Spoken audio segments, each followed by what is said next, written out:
queria convidar você a abrir sua Bíblia, lá no primeiro livro de Samuel, capítulo 24. É uma história grande, mas eu quero pensar aqui apenas dois versos, né, os versos 12 e 13, que é uma porção na versão da NVT, tá bom? 1 Samuel, capítulo 24, a história toda se estende do verso 8 ao 22, mas eu quero ler com os irmãos agora apenas os versos 12 e 13, para o início da nossa reflexão aqui. Lembrando que nós estamos encerrando o mês da família, um mês importante para nós, né, como igreja. A gente se preocupa com as famílias, a gente ama famílias, nós temos uma igreja composta de famílias, e nós temos investido todo esse mês dedicando mensagem de manhã e à noite, falando sobre família, buscando orientações de Deus para as famílias.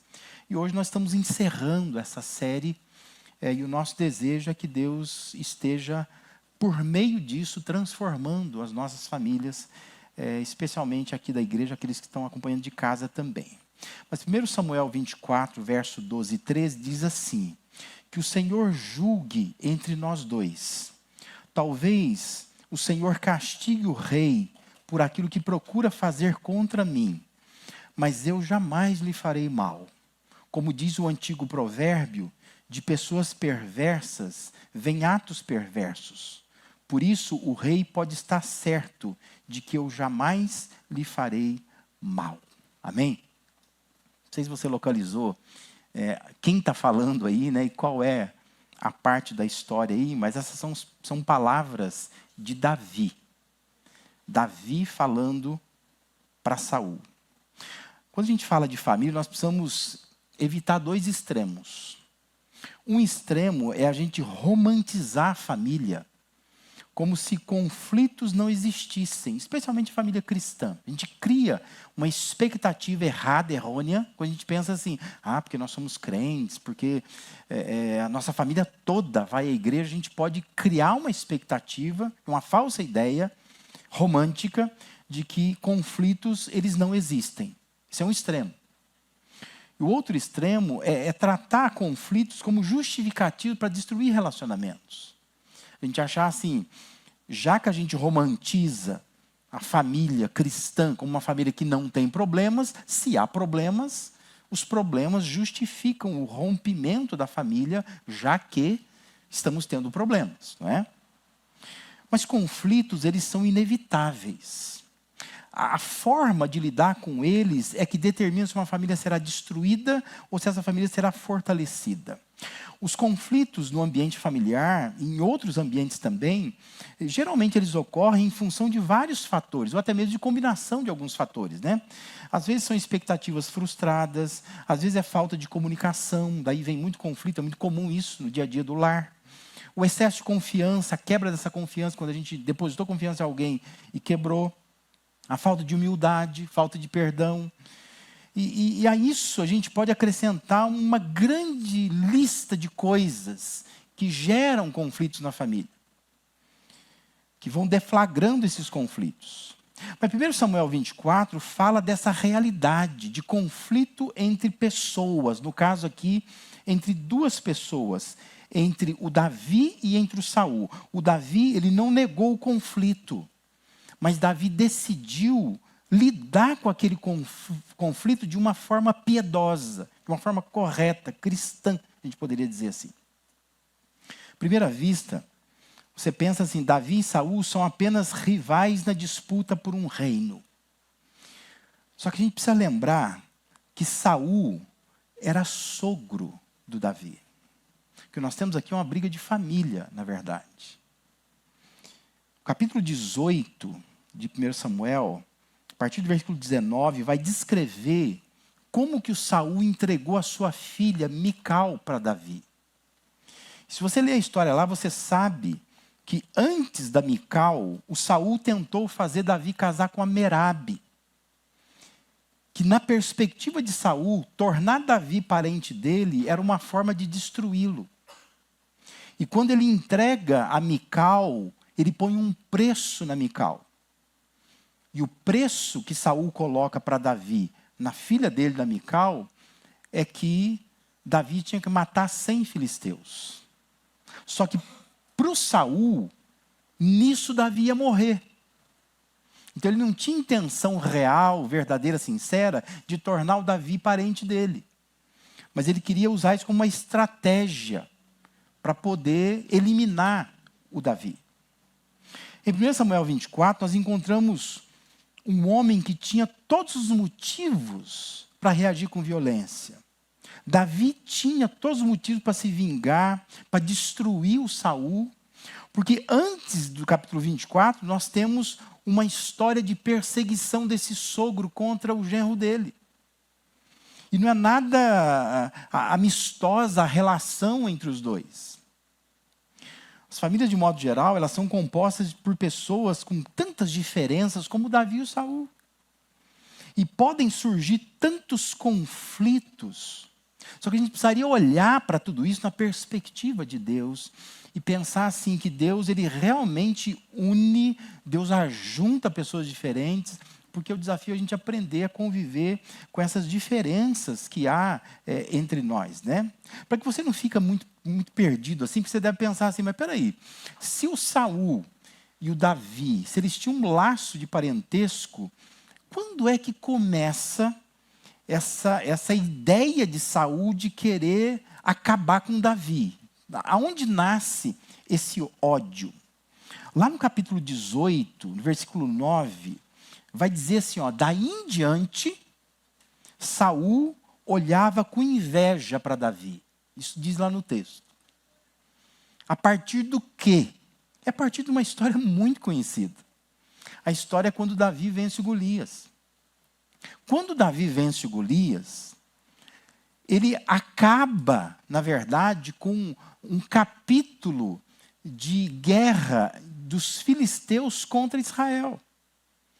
Porque Davi derrotou o maior soldado, o melhor soldado. E quando ele faz isto, ali se estabelece um momento histórico para Israel. Os filisteus cessaram de perseguir Israel. E o que acontece é que eles vão entrando na cidade depois daquela batalha, e diz então que as mulheres de Israel saem ao encontro do Saul e do Davi, mas elas estão dançando e cantando, e diz que a letra da música dizia assim, ó, Saul matou milhares, e Davi dezenas de milhares. E diz o texto que o Saul ficou bravo com aquilo. Como assim? Eu venho batalhando contra os filisteus há anos, e agora o Davi vem e vence o Golias. E aí agora estão dizendo que ele matou dezenas de milhares. E a partir daí, então, cria-se no coração do Saul uma aversão por Davi. E o que nós temos registrado nas páginas do Antigo Testamento é mais uma história de rivalidade do que de amizade. Não por causa do Davi, mas em função de uma inveja, de um rancor, de uma amargura que Saul nutria no coração dele contra Davi. Dali por diante, ele passa a odiar o Saul e ele quer matar o Saul a todo custo. E embora o Davi, tendo um posto elevado no exército do rei e se tornado genro do Saul, a atmosfera de conflito entre eles vai só se intensificando. Você vai lendo a história e você vai percebendo isso. No capítulo 19 de 1 Samuel, descreve a decisão de Saul de matar Davi. Que primeiro é uma inveja, é um rancor, mas chega um momento que ele quer eliminar. É mais ou menos o que acontece em muitos casamentos, né? Primeiro você começa a brigar, depois você decide divorciar. Falar, agora eu vou divorciar, né? Porque a gente não mata, a gente divorcia. E no caso ali, o divórcio deles é a morte. Então assim, o Saul decide, agora eu quero matar, ainda que seja meu genro, eu quero matar. E daí começa então uma saga de idas e vindas de Davi para perto de Saul. Tem hora que Davi vai embora, daqui a pouco Saul manda chamar Davi e fala, não, eu juro que não vou mais te perseguir, Deus mudou meu coração. Aí o Davi chega perto dele de novo, aí daqui a pouco ele quer matar o Davi de novo, Davi vai embora, e fica indo e vindo. Enquanto isso, Davi reúne um exército próprio, que começa com 400 homens, mas depois esse exército, nesse texto que nós lemos aqui, já tem 600 homens. Só que o Davi, praticamente ele se instala com seus homens em Engedi, no deserto de Engedi. E ele fica refugiado numa caverna. nessa região. E aí, novamente, o Saul sai com 3.000 dos seus melhores soldados, diz o texto. E ele quer pegar o Davi. E ele vai para o deserto de En-Gedi. E a história ela chega a ser engraçada, porque assim, ali acontece um fato, né? Onde o Saul diz que ele começa a se sentir mal. Ele tem um problema intestinal. E ele precisa aliviar o ventre. E ele entra naquela caverna. Só que justamente naquela caverna, o Davi está com seus homens, né? A história é engraçada, mas é isso que acontece ali. Mas é interessante que Davi tem a oportunidade de matar o seu perseguidor. Diz que ele risca com a espada para ver como estava afiada a espada de Davi, consegue cortar parte do manto do Saul, e Saul nem percebe. E quando Saul sai da caverna, o Davi vai atrás dele e fala assim: ei, olha aqui na minha mão, parte do seu manto, eu podia ter te matado hoje, não matei. Mas Davi era o homem de Deus. Ele não queria matar o Saul, mas ele queria resolver aquele conflito entre eles. E esse diálogo entre Davi e Saul nos fornece direções para como nós devemos resolver conflitos na família. Como que a gente deve lidar com os conflitos na família. Com a postura de Davi, a gente aprende que um conflito não precisa virar uma guerra familiar. Dá para resolver. Quando nós olhamos para dados da escalada de violência doméstica no Brasil, a gente fica estarrecido. Na verdade, eu peguei alguns, e quando eu fui colocar isso, eu tirei isso. Porque assim, os dados são tão alarmantes, que eu acho que se eu trouxesse aqui os dados de violência no nosso país hoje, em casa, nas casas, ia pesar o ambiente. É de cortar o coração. Como que as famílias brasileiras estão numa escalada de violência. Coisas brutais têm acontecido no seio da família. E nós, como cristãos, nós não podemos contribuir com esses números. E nós precisamos, de alguma maneira, pensar no que Davi disse: de pessoas perversas vêm atos perversos. E nós não podemos agir como perversos. Nós precisamos ser ainda uma luz de esperança para esse mundo perdido. Tendo famílias que têm sim os seus conflitos, não tem como não ter. Mas famílias que saibam lidar de forma madura, saudável com esses conflitos. Então, desse texto aqui, nós aprendemos 3 posturas que são necessárias na família. E eu queria chamar a sua atenção para observar essas posturas e aplicar isso na sua vida já hoje, essa semana. Para que Deus possa abençoar naqueles conflitos inevitáveis que há na sua casa, você lidar com isso de forma madura, de forma mais saudável. A primeira postura necessária é a postura da restauração. Ou seja, com Davi nós aprendemos que precisa haver a disposição para resolver, para restaurar o relacionamento. 1 Samuel, capítulo 24, versículo 8 e 9, diz que Davi saiu daquela caverna e gritou para ele, para o Saul: ó meu senhor, o rei. E quando Saul olhou para trás, Davi se curvou com o rosto em terra. Então ele gritou para Saul: por que o senhor dá ouvidos àqueles que dizem que eu procuro lhe fazer mal? A questão ali era a seguinte: dá para matar Saul dentro da caverna, não dava? Porque o Saul está ali, totalmente desprotegido, fazendo suas necessidades. E os homens, se você ler o texto, diz que os homens de Davi dizem assim: ó, Saul está aí, aproveita, é só crava a espada nele, você mata o Saul, acabou. Mas o Davi não quis matar o Saul. Então assim, a lógica é: não quer matar, deixa embora. Mas o Davi nem mata, nem deixa embora. O Davi quer conversar com o Davi. O Davi quer conversar com o Saul. Então ele chama o Saul. Porque ele quer restaurar, em vez de destruir aquele relacionamento. Davi foi atrás, saiu da caverna, se colocou na presença de Saul na tentativa de lidar com aquele conflito. Vamos conversar, vamos restaurar. Isso é uma lição para nós. Porque o Davi ele tinha poder para ferir, mas Davi escolheu conversar. A arma de Davi foi a palavra, não a espada. Ele guarda a espada e diz, vamos conversar. E nós, como igreja, precisamos aprender isto. Isso é maturidade espiritual. Aprender a conversar.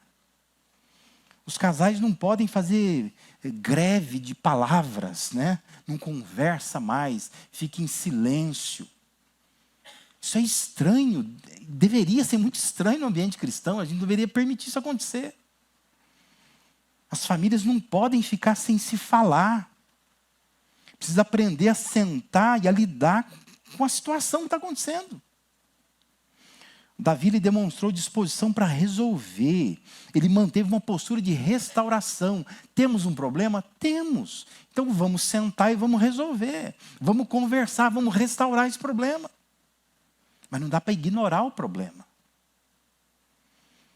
Na família ou em qualquer outro lugar onde a gente se envolva aí com conflitos com pessoas, a forma mais saudável de lidar com o conflito é buscando restauração. É mantendo uma disposição para resolver. Sabe que conflitos familiares, eles pioram quando ninguém conversa.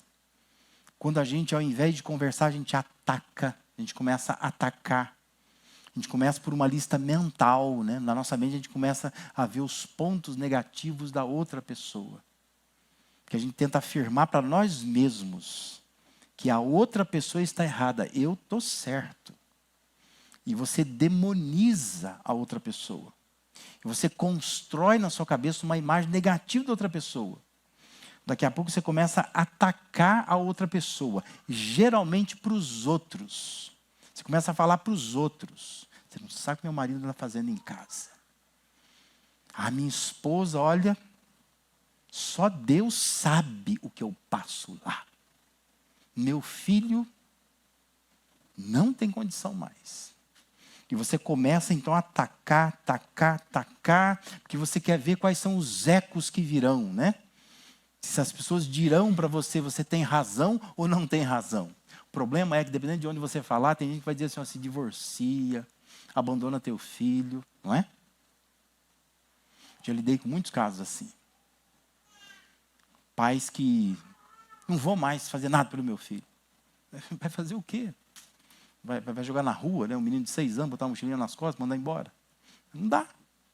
Tem que enfrentar esse problema. Mas é isso que tem acontecido, porque falta essa postura de restauração. Precisamos restaurar. E o objetivo se torna, então, vencer.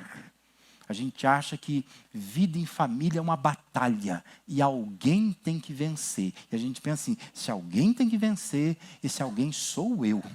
Então eu vou fazer o que eu puder para eu vencer. Eu quero sair com a razão do negócio. Mas eu não quero restaurar. Olha para Davi. Veja o que Davi está fazendo. Davi era a parte inocente daquele problema. Mas ele sai da caverna dizendo assim, Saul, vem cá, vamos conversar. Podia ter te matado, não matei. O desejo de Davi era restaurar. Davi nos ensina que o alvo saudável não é destruir o outro, mas é restaurar o relacionamento com o outro. Maridos, se atentem a isso. Esposas, se atentem a isso. Filhos, se atentem a isso. Irmãos que vivem em conflito, se atentem a isso. Nós precisamos ter o desejo de restaurar um relacionamento. Por pior que ele esteja, nós precisamos ter a postura da restauração. Vamos sentar, vamos conversar, vamos resolver. Mas não vamos destruir, não vamos ser oportunistas. Não é porque o outro entrou na minha caverna e o outro está debilitado que eu vou aproveitar agora e vou enfiar a espada nele. Mas eu vou conversar. Davi nos ensina isso. Melhor postura é a postura da restauração. Outra postura necessária na família é a postura do respeito. Davi discordou de Saul sem perder o respeito por ele. Observe o versículo 11, 1 Samuel 24. Ele diz assim, veja, e a versão traduziu assim, ó, meu pai. Ele chama o Saul de pai. Veja, meu pai, o que tem em minha mão. É um pedaço da borda do seu manto.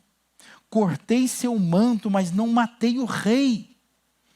Isso prova que não procuro lhe fazer mal e que não me rebelei nem pequei contra o rei, embora esteja me perseguindo para me matar.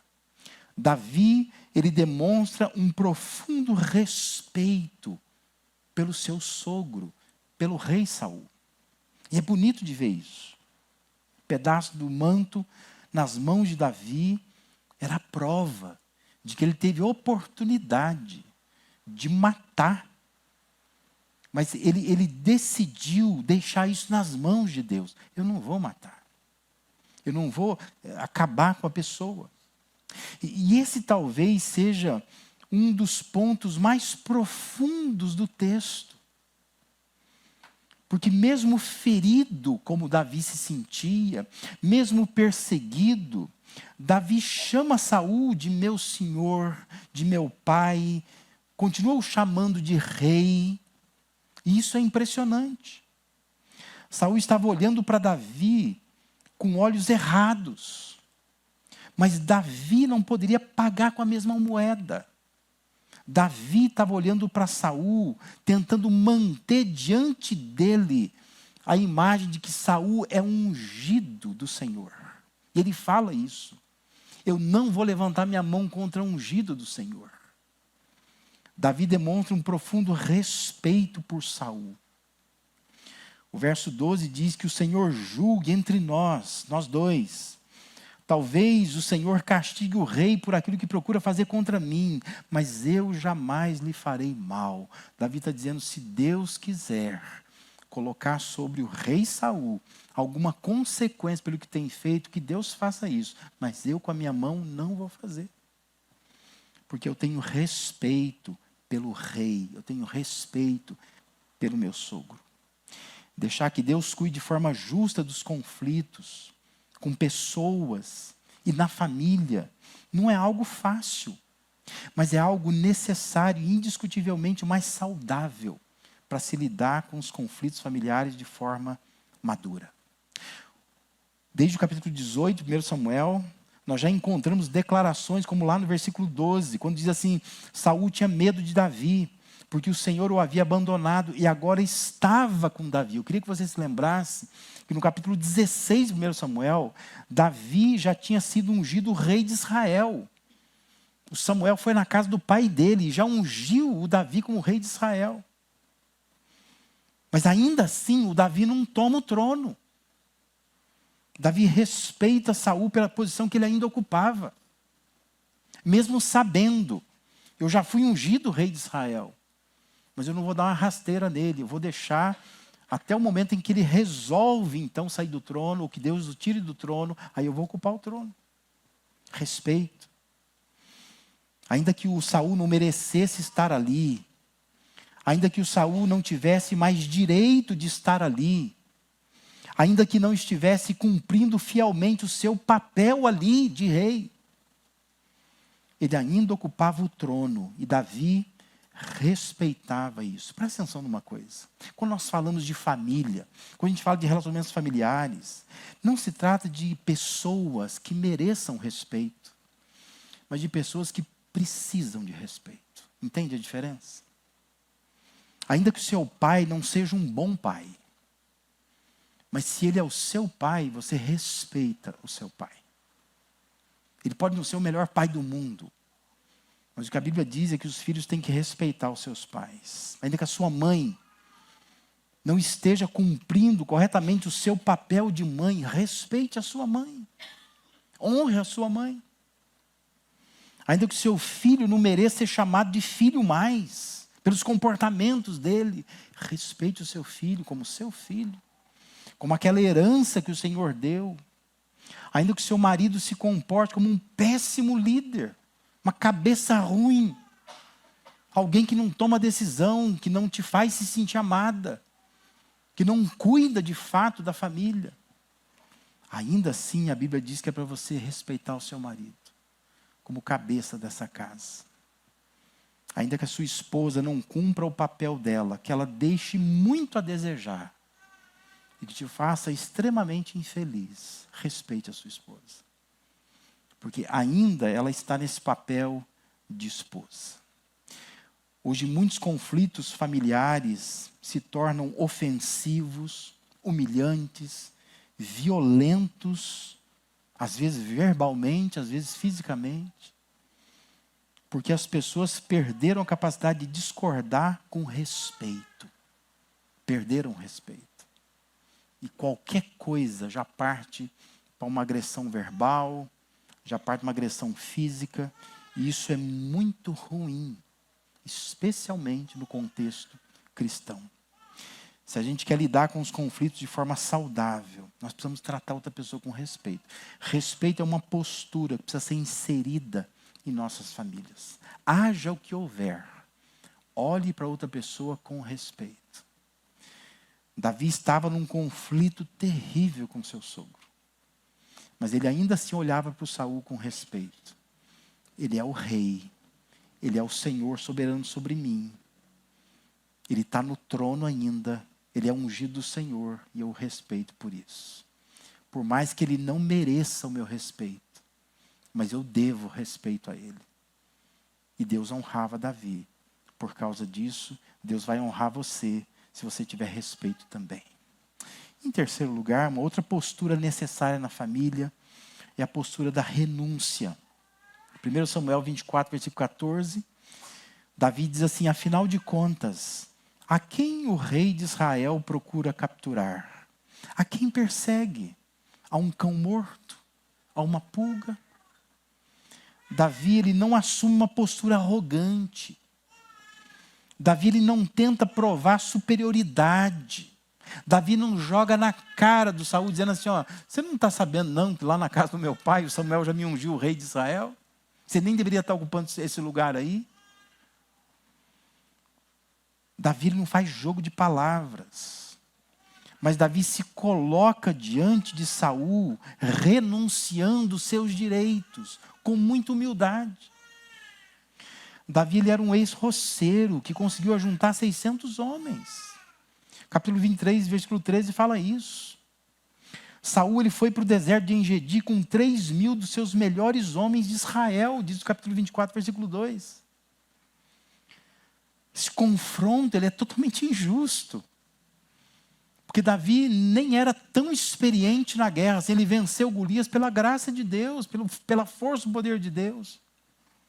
O Saul é um homem experiente de guerra, a Bíblia o descreve como um homem alto, sujeito grande, bonito, de boa aparência. Davi é descrito como alguém ruivo, baixinho, né? Um porte muito diferente do rei Saul.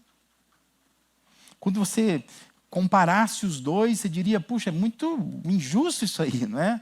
E uma batalha travada entre os dois, é óbvio que o Saul vai vencer, porque o Saul está com 3.000 homens, ele está com 600. Mas Davi se esquece da quantidade de homens que ele tem, que o outro tem. Ele diz assim, o rei de Israel está atrás de quem? De um cão morto, de uma pulga. Davi está dizendo assim, eu sou uma pulga.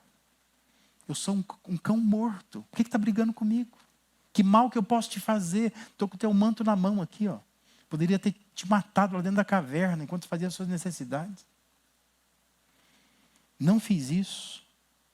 Davi estava dizendo para Saul, eu sou absolutamente inofensivo. Não posso te causar mal nenhum. Nenhum. Essa é a postura de renúncia, a humildade que toma o coração de Davi. Por isso que nos conflitos nos quais você se vê envolvido na sua família, pensa neles, naqueles que surgem no dia a dia lá, talvez surgiu essa semana, talvez vai surgir semana agora, né, que está começando. Mas nessa hora é bom a gente se perguntar, não está faltando renúncia, não está faltando humildade? Porque muitas vezes os conflitos, eles tomam certas proporções porque falta humildade, falta renúncia. Muitos relacionamentos não acabam pela gravidade do problema, mas acabam pela incapacidade de alguém dizer: me perdoa, vamos conversar, eu também errei. Escreve isso, põe na geladeira da sua casa, onde você possa ver sempre. Manda uma mensagem para você mesmo no WhatsApp, escrevendo essas coisas. Porque diariamente você precisa pensar nisso. Quando surgem os conflitos, você não pode dizer para a pessoa: você pode me perdoar? Não importa se você está certo, se está errado. A questão é, se o conflito está tomando uma proporção, é melhor você sentar e dizer assim: por favor, me perdoa. Talvez eu errei e nem vi, mas me perdoa. E só fala isso. Não fica explicando muita coisa. Não fica dizendo muita coisa. Não fica dizendo assim: me perdoa, mas você também? Não fala isso. Só aprenda a olhar a pessoa e dizer assim: você pode me perdoar? Engole e espera a pessoa responder. Só isso. Aprenda a dizer: vamos conversar. Ao invés de ficar em silêncio, ao invés de dormir no sofá, ao invés de ficar dias sem se falar, vamos conversar. Aprenda a dizer: eu também errei. Porque é muito fácil você ver o erro da outra pessoa. Mas é tão importante, como o Davi está olhando aqui, dizendo assim: eu sou uma pulga, eu sou um cão morto. É a forma como ele se via. E às vezes a forma como a gente se vê atrapalha muito as relações familiares. Famílias fortes não são aquelas sem conflito nenhum. Tira isso da sua cabeça. Talvez você esteja durante esse mês orando por isso: Deus, torna minha família uma família sem conflitos. Uma família forte não é uma família que não tenha conflito. Mas famílias fortes são aquelas onde alguém ainda consegue se humilhar. Alguém ainda consegue renunciar ao seu próprio ego. E reconhecer: olha, eu estou a fim de resolver esse problema. Vamos restaurar. Eu estou renunciando os meus próprios direitos, porque eu estou a fim de resolver esse problema. Davi nos mostra que conflitos não precisam terminar em destruição. Veja como essa história termina. Versos 16 a 20. De 1 Samuel 24 diz assim: quando Davi terminou de falar, Saul respondeu: é você mesmo, meu filho Davi? Então começou a chorar e disse a Davi: você é mais justo do que eu, pois me pagou o mal com o bem. Sim, você foi extremamente bondoso comigo, pois o Senhor me entregou em suas mãos, mas você não me matou. Quem mais deixaria o seu inimigo escapar quando o tinha em suas mãos? Que o Senhor o recompense com o bem pela bondade que mostrou por mim hoje. Agora vejo que certamente você será rei e que o reino de Israel prosperará sob o seu governo. Olha como termina a história. A forma como Davi lidou com o conflito provocou no rei Saul consternação. Ele chorou, provocou nele uma profunda admiração, provocou em Saul os melhores desejos quanto a Davi, e provocou em Saul a certeza de que Davi seria não somente rei, mas sobretudo um bom rei em Israel. Saul reconhece isso. Isso aconteceu com Saul porque Davi renunciou à vingança, porque Davi renunciou o seu ego, renunciou o seu direito de revidar, renunciou à violência. Quando ele faz isso, ele provoca uma reação positiva no rei Saul. Isso lembra muito o que Paulo escreve e ensina aos romanos. Lá em Romanos 12, versículo 17 a 21, quando Paulo diz assim: não retribuam a ninguém mal por mal. Procurem fazer o que é correto aos olhos de todos. Façam todo o possível para viver em paz com todos. Amados, nunca procurem vingar-se, mas deixem com Deus a ira. Pois está escrito: minha a vingança, eu retribuirei, diz o Senhor. Pelo contrário, se o teu inimigo tiver fome, dê de comer. Se tiver sede, dê de beber. Fazendo isso, você amontoará brasas vivas sobre a cabeça dele. Não se deixem vencer pelo mal, mas vençam o mal com o bem. Aplica isso na sua casa, na sua família. Se o teu marido virou inimigo seu, Paulo está dizendo, se ele tiver fome, dá de comer, não deixa o homem sem janta, né?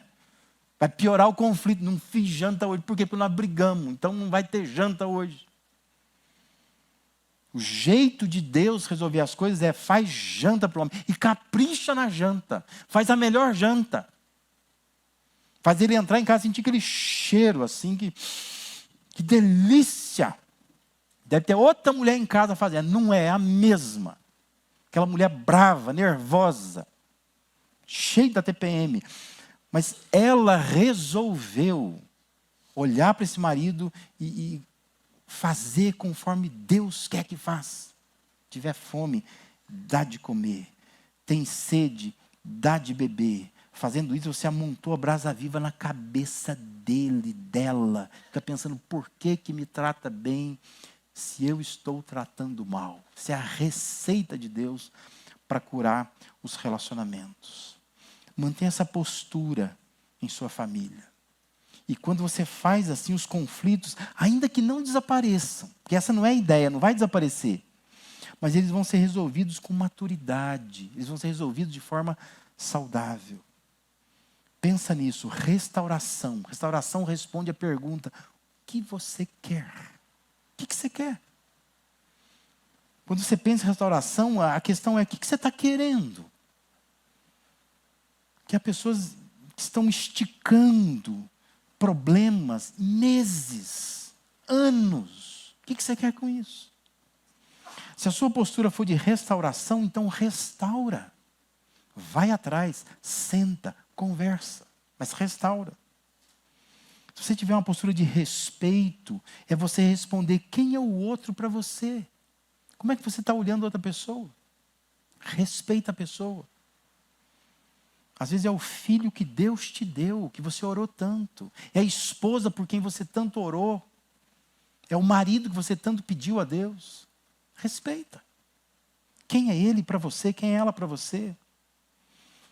E assuma a postura da renúncia. Ou seja, como você se vê diante dos conflitos.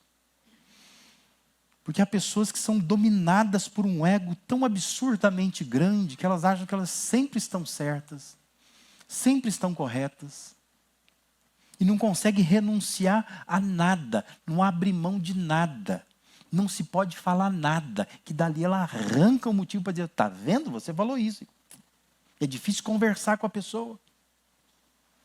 Renúncia. Faz como Davi, eu sou uma pulga, sou um cão morto, sou inofensivo. Mas é a forma como você se vê, como você se enxerga. Pensa nessas 3 palavras, nesses 3 R's. O que está faltando na sua família? E o que depende de você para praticar? Está dependendo de você. O que você tem que fazer para praticar isso? Talvez seja mais fácil sair daqui pensando assim, preciso conversar, mas preciso que a outra pessoa entenda isso. Não. É você que tem que entender isso. É você dizer assim, eu vou assumir isso para mim. Eu vou fazer essas posturas. Eu vou assumir essas posturas. Eu vou botar na minha cabeça que tem restauração. Eu tenho que pensar em resolver problemas, não empurrar com a barriga, não enfiar debaixo do tapete, não criar uma greve de silêncio, de palavra, de relacionamento. Eu preciso restaurar. Eu preciso respeitar. Eu posso falar, posso discordar, mas eu preciso fazer tudo isso com muito respeito. Eu preciso aprender a renunciar a mim mesmo. Parar de dar valor a mim mais do que realmente eu tenho. Às vezes somos só uma pulga, só um cão morto. E a gente se vê como alguém muito importante. E a gente acha que Deus vai mover céus e terra para fazer com que a gente pareça ser sempre o certo de toda a história. Mas Deus quer que a gente olhe para nós mesmos e pense, nós precisamos renunciar ao nosso ego. E assumir que às vezes depende de nós resolver muitos problemas em nossa casa e nossa família. Amém? Vamos orar por isso, vamos clamar a Deus que abençoe nossas famílias. Eu queria que você colocasse sua família diante de Deus e colocasse você mesmo diante de Deus. Pedisse, Deus me ajuda. Me ajuda a ser alguém que restaura, ser alguém que respeita, ser alguém que renuncia. E me faça transformar minha casa, que não vai deixar de ter conflitos, mas os conflitos serão solucionados de maneira madura, de maneira saudável. Eu queria orar também nesse momento, queria pedir que a igreja também orasse pela Liz, a filha do pastor Josué, que amanhã, 9h30 da manhã, vai extrair um dente. Uma coisa simples para todos nós. Mas a Liz, ela tem um problema, né, de coagulação do sangue. Então, para ela se torna uma coisa complicada, ela já vem tomando uma medicação e, evidentemente, naturalmente, os pais ficam muito apreensivos, né, com o procedimento que vai haver amanhã. Então, vamos orar, vamos cobrir a Liz com oração. Vamos orar também pela Milene, que está bem gripada. A Jasmine também está bem gripada. Agradecer pelo Luca, né, que eu vi hoje aqui. Graças a Deus que ele está junto conosco hoje aqui. Vamos orar também pela Manuela, que não está bem. Pela irmã Maria também, que se tornou membro semana passada da igreja, está com a coluna travada lá, pediu que a gente orasse por ela. Vamos ficar de pé? Vamos orar por essas pessoas. Depois nós vamos cantar uma canção e depois da canção nós vamos apresentar a Elisa ao Senhor. Pai, nós queremos te agradecer. Obrigado a Deus porque estamos hoje encerrando aqui essa série de reflexões sobre a família. Estamos afirmando que família vale a pena. E queremos, ó Deus, nesta noite, suplicar que o Senhor entre no nosso coração e nos ajude a entender aquilo que nós ouvimos. Para que possamos tomar o exemplo de Davi, a maneira como Davi encara o conflito com Saul. E a forma como ele resolveu, como ele quebrantou, como ele mudou o coração de Saul. É a mesma forma que nós precisamos também fazer. Ó Deus, nos ajuda a colocar em nossa mente de que os conflitos em casa sempre vão existir. Mas precisa haver em nós, ó Deus, uma postura insistente de restauração, de resolver os problemas, de não empurrá-los, de não ignorá-los. Abençoa, Deus, para que nós possamos ter respeito pelo outro. Quando nós respeitamos, tudo fica mais fácil. E nos ajuda, Senhor, a renunciar a nós mesmos. Às vezes o conflito ele se intensifica, se arrasta, porque nós insistimos demais em não abrir mão de algumas coisas que se nós nos quebrantássemos, se nós pudéssemos dizer para o outro, eu também errei, me perdoa, vamos conversar, isso seria tão mais simples de ser resolvido. Ó Deus, coloca dentro de nós posturas mais saudáveis, para que possamos resolver os conflitos em casa de forma mais madura. Obrigado, Deus, por esta palavra.